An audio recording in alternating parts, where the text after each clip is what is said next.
Hola a todos y todas. Hoy día vamos a ver diseño de un plan de trabajo por territorio. Mi nombre es Lorena Iglesias, ya me vieron en las clases del módulo anterior y ahora vamos a partir con este módulo 2. ¿Qué es lo que vamos a ver? Vamos a ver la definición de territorio, vamos a ver qué es un plan de trabajo y vamos a ver algunas etapas para el desarrollo de este plan de trabajo que les van a servir después para ir ordenándose y saber cómo construirlo en caso de que quieran hacerlo. Entonces, el primer concepto clave, y como les conté antes, que vamos a revisar es territorio. ¿Qué es el territorio? Es la extensión terrestre que está limitada, sabemos cuáles son sus límites, que incluye una relación de poder o posesión por parte de un individuo o un grupo social. ¿Cómo podemos definir este territorio en palabras más sencillas? ¿Cómo va a ser este espacio más pequeño que vamos a poder decir entre este lugar y este otro lugar, etcétera, y donde tenemos que habita un grupo social, ¿ya?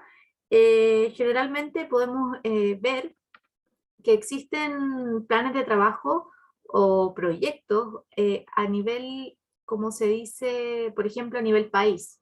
Después vamos a tener algunos que van a ser a nivel regional, otros que van a ser a nivel más local o comunal, y luego entonces algunos que van a ser específicamente ya más pequeños, más territoriales, donde vamos a poder ver esta delimitación.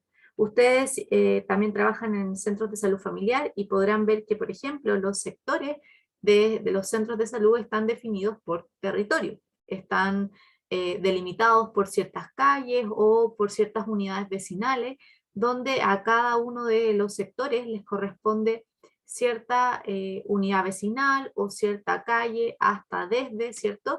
Y eso finalmente son los que vamos a entender por territorio, donde habitan grupos sociales, a veces tienen organizaciones, ¿cierto? Que eso también nos va a llevar a estos grupos sociales que se comenta dentro de la definición. ¿Y qué es un plan de trabajo? Un plan de trabajo es un instrumento de planificación y ejecución de intervenciones. Finalmente nosotros vamos a hacer este plan de trabajo, lo vamos a planificar, pero para luego ejecutarlo, ¿cierto? Y esto nos va a permitir el despliegue de diversos proyectos, que también pueden ser iniciativas o acciones con la comunidad. Pueden ser capacitaciones, lo mismo que estamos haciendo quizás ahora, ¿cierto? O actividades educativas, etcétera, que permiten resolver total o parcialmente los problemas que afectan a estos grupos humanos de estos territorios que hemos escogido intervenir, ¿ya? Entonces, vamos a pasar a quizás la parte más importante del plan de trabajo, que es cómo definimos qué es lo que con qué vamos a trabajar. Y la definición para saber con qué vamos a trabajar, de qué se va a tratar este plan de trabajo, es el levantamiento de información del territorio, ¿ya? Nosotros tenemos que conocer el territorio para poder saber sus necesidades, sus problemáticas, etcétera. Y con esto necesitamos datos de comparación. Podemos tener datos a nivel país, como yo les decía antes, que son un territorio más grande, a nivel regional, también a nivel comunal, y esos diferentes datos me va a permitir comparar mi territorio con estos otros antecedentes o datos que pueda yo recoger, ¿ya? Como por ejemplo, yo podría tener información de la Encuesta Nacional de Salud, podría tener información del DEIS, podría tener información de las diversas encuestas que se hacen a nivel país o a nivel regional, nuevamente a nivel comunal, ¿cierto? Datos del Plateco, y luego entonces contrastarlos con los datos de mi territorio, ¿ya? En este caso puse el ejemplo del REN, si es que estuviera pensando en un territorio que está dentro, por ejemplo, de un sector de un CEFAM, yo podría ver cómo se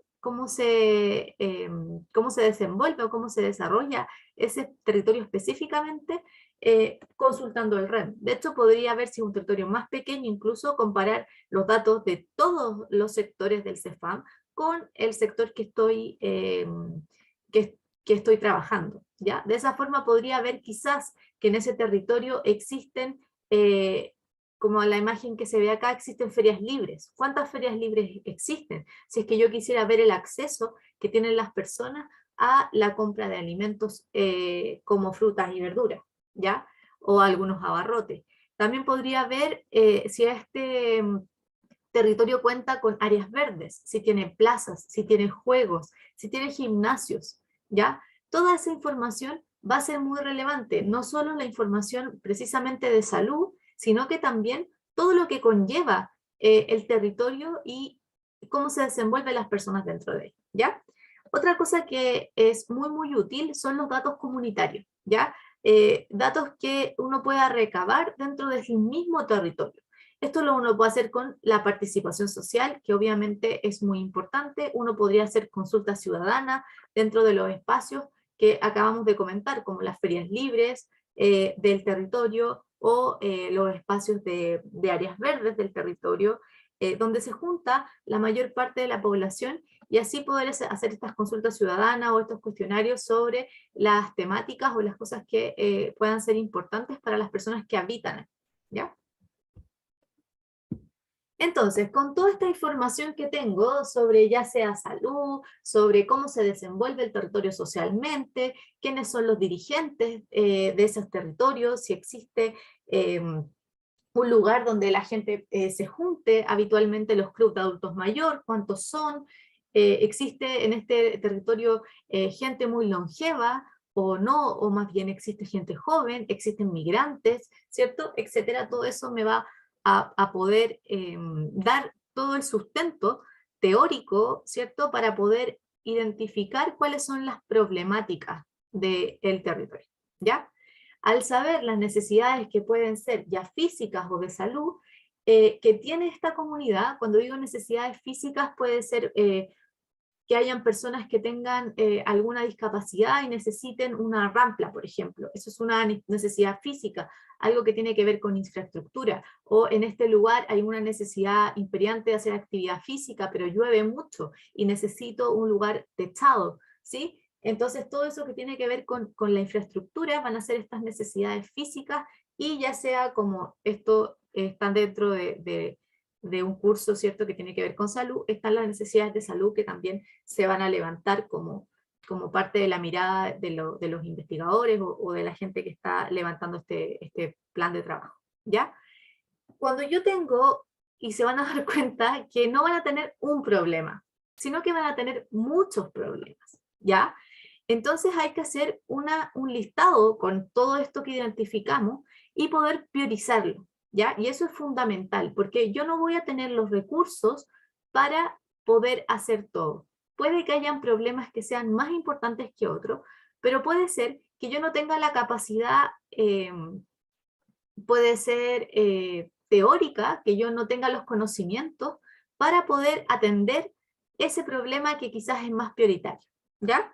Por ejemplo, si yo vengo del CEFAM y estoy levantando información y el problema que hay es, por ejemplo, que no existe un acceso no sé, un lugar con agua potable, o ya no es tanto de la contingencia o del problema que puedo yo solucionar. Eso más bien tiene que verlo el municipio, Aguas Andinas, no sé, o cualquier otra empresa que esté asociada a eso, ¿ya? Entonces, una de las cosas muy importantes dentro de la priorización es ver que el problema que yo considero más importante lo pueda solucionar, ¿ya? Ahora, cuando les digo que yo crea más importante, eso es lo que no se debe hacer del todo. Primero yo voy a escoger qué problemas son más atingentes a lo que yo puedo solucionar, pero luego debo consultarlo con las personas que habitan este territorio y ver qué les parece a ellos también lo más importante, para poder finalmente quedarme con lo que yo puedo atender frente a los recursos que tengo y que eso sea factible, ¿ya?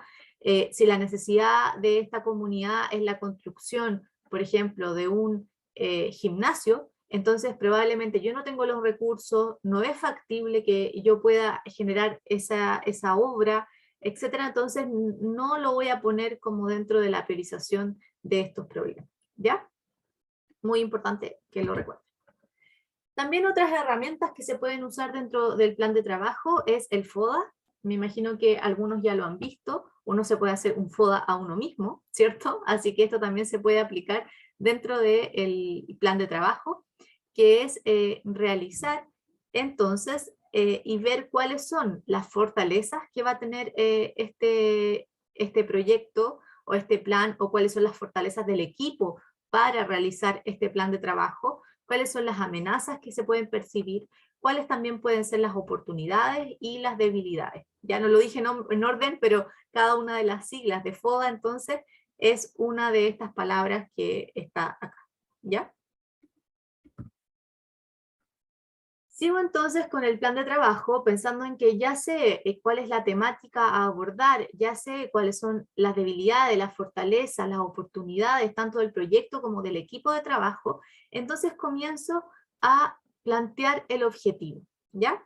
Y los objetivos generalmente se escriben como metas, tienen que ser claros, tienen que tener un verbo, ¿ya? Que indique la acción del objetivo. Voy a promover, voy a mejorar, cuál es la acción que se va a hacer y un para qué, ¿ya? Muy importante. Entonces, voy a mejorar las áreas verdes de la comuna para tener espacios que me permitan, etcétera, ¿ya? Y a la vez tengo que establecer un periodo de tiempo. ¿En cuánto tiempo voy a lograr ese objetivo? Esto lo voy a lograr en un año, en 2 años, en un semestre, en 2 meses, etcétera, ¿ya? Eso me va a permitir tener este objetivo como meta. Y voy a tener objetivos que van a ser generales, un objetivo general que es como el gran objetivo del plan de trabajo, y también voy a tener objetivos específicos que al sumar todos los objetivos específicos voy a lograr este objetivo general, ¿ya?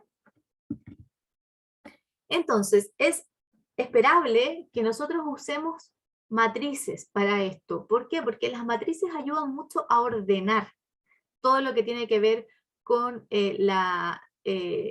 generar este plan de trabajo.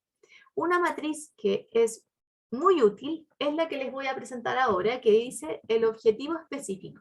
Acuérdense que hablamos que finalmente al dar cumplimiento a todos los objetivos específicos, estamos logrando el general. Y acá les puse un ejemplo, asesorar a estudiantes para que desarrollen proyectos, ¿ya? Este es el objetivo específico que yo tengo. Voy a hacer una descripción del resultado que voy a esperar al realizar este objetivo. El resultado es que los estudiantes trabajen colaborativamente en el desarrollo de los proyectos, ¿ya?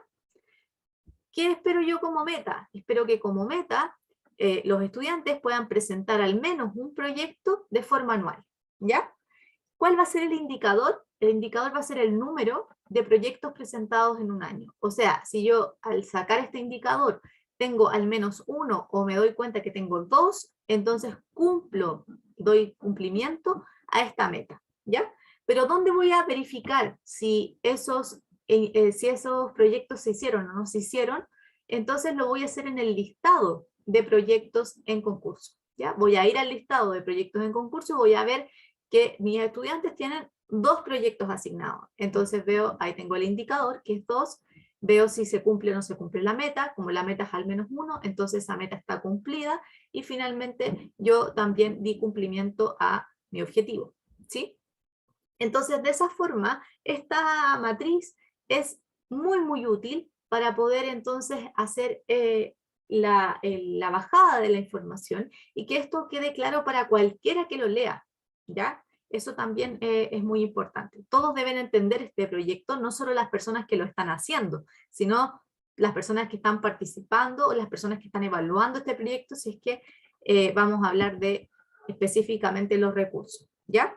Entonces, voy a los recursos ahora, que vamos a tener que nosotros definir dentro de este plan de trabajo los costos, ¿ya? ¿Cuánto cuesta realizar esta acción o este proyecto o esta actividad o etcétera que voy a planificar? Y también voy a definir los recursos, con qué recursos cuento, ¿ya? Tanto físicos como tengo una sala, tengo un gimnasio, tengo sillas, tengo mesas, ¿sí? Como cuántas personas también van a trabajar conmigo. Y tengo que definir de dónde vienen esos recursos, si son internos o son externos, fue un concurso, ¿cierto? Que me generó estos recursos, son míos, siempre lo tenía por parte del trabajo, etc. Y otra cosa importante es ver el alcance de este plan de trabajo. En el plan de trabajo es ver el alcance, ¿cierto? Del proyecto o la intervención que vamos a hacer, y eso es ver a los beneficiarios. ¿Cuántas personas se van a beneficiar de este proyecto, intervención, etc.? Hay algunas otras herramientas operativas que son de mucha, pero mucha utilidad para el equipo que está desarrollando el plan de trabajo. Y una de esas cosas es la carta Gantt. La carta Gantt implica poner las actividades que son necesarias desarrollar para el cumplimiento del proyecto de intervención, y por otro lado tenemos el tiempo, ¿sí? Que acá, por ejemplo, está en meses, que se separan en semanas, pero esto puede estar en años, esto puede estar en meses, si el proyecto o la intervención dura 2 meses, entonces acá le pongo los días, ¿sí? Y de esa forma yo ordeno y trato de ver en cuánto tiempo voy a asignarle a cada una de las actividades para cumplir finalmente con la meta general que me planteé. O sea, si el proyecto es en un año, la carta Gantt entonces dura un año, donde ahí las diferentes actividades me van a permitir ver que el cumplimiento se logre, ¿ya? Y uno llegue en los tiempos adecuados. Otra herramienta operativa muy importante son la matriz de responsables. Porque nosotros ya sabemos en cuánto tiempo quizás vamos a hacer esta actividad, pero una pregunta que no podemos dejar pasar es ¿quién va a hacer esta actividad? ¿Ya? Entonces, por ejemplo, la actividad es conseguir un auditorio, ¿ya? Yo voy a poner como responsable a Camilo, ¿ya? Camilo es el responsable de conseguir este auditorio. ¿En cuánto tiempo? Esto también estaba dentro, por ejemplo, de la carta Gantt. En la carta Gantt yo puse conseguir auditorio y puse 2 semanas, las 2 primeras semanas. Entonces, eso simplemente es copiar ese plazo de 2 semanas, y cuando esto se cumpla, entonces yo voy a revisar 2 semanas, o puedo poner la fecha también, máxima, y entonces veo y digo, sí, esto se cumplió, y acá anoto algún comentario como fecha reportada a la comisión de cuando se cumplió esa tarea, ¿ya? Entonces, esta matriz de responsable me permite saber a quién preguntar sobre esa actividad, quién se comprometió a hacerlo, y así que las actividades no queden libres, porque después uno dice, bueno, ¿y quién tenía que hacer esto? Bueno, ¿y nos dividimos? Etcétera. Entonces, la matriz de responsable junto a la carta Gantt son estas herramientas operativas que son muy importantes dentro de la planificación de una intervención. ¿Qué otra cosa uno no debe olvidar hacer durante esta intervención, o tener dentro de este plan, ¿cierto? Que voy a realizar, es la documentación. Es muy importante. Recuerden que vimos también los medios de verificación, donde yo ponía en esta matriz dónde busco esa información, si se cumplió o no se cumplió. Entonces necesito guardar las listas de asistencia. Esas listas de asistencia tienen que tener fechas, por ejemplo. Tengo que también guardar todas las boletas de los gastos, porque eso también es algo que uno debe rendir si es que obtuvo plata externa o interna para el financiamiento de esta intervención.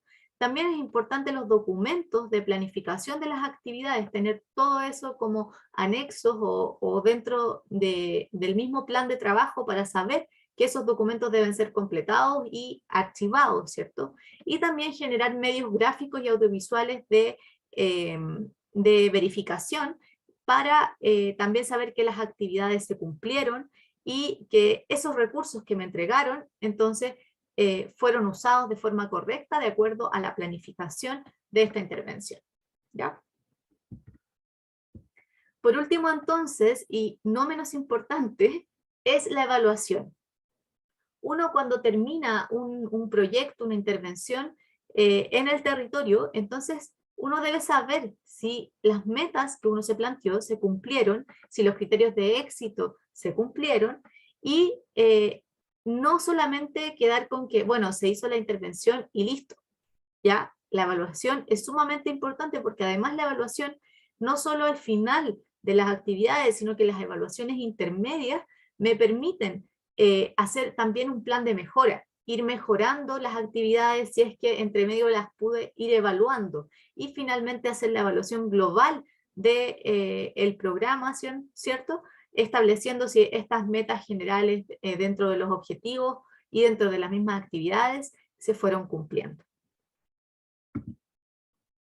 Entonces, dentro de este módulo van a encontrar el plan de intervención territorial, que es un documento donde se plasma, ¿cierto?, una intervención, que van a ver entonces este plan precisamente, y es muy importante que lo miren, que vean cómo se construye, que vean todos estos elementos que yo les fui mostrando dentro de este plan, y que lean el glosario como una lectura obligatoria. Recuerden que tienen una evaluación, entonces pueden haber preguntas desde ahí. Así que los invito a que revisen este plan y puedan ver un ejemplo de una intervención territorial.